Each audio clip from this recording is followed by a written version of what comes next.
தட்டைப்பயிர் ஒரு நீண்டகால பயிர். அது பார்த்திங்கன்னா தொடர்ந்து வளர்ந்து கொண்டே இருக்கும்.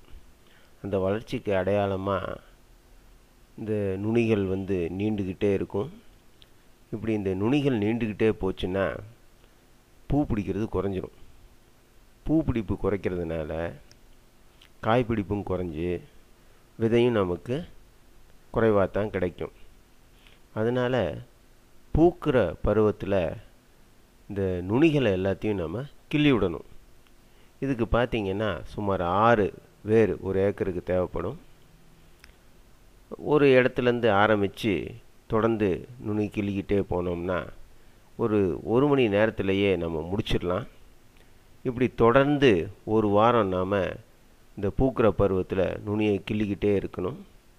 அப்படி கிள்ளும்போது இந்த நுனி பெருகிறது குறைஞ்சி பூ பெருக்கம் அதிகமாகும். அப்படி பூ பெருக்கம் அதிகமாகிறதுனால காய்பிடிப்பு அதிகமாகும்.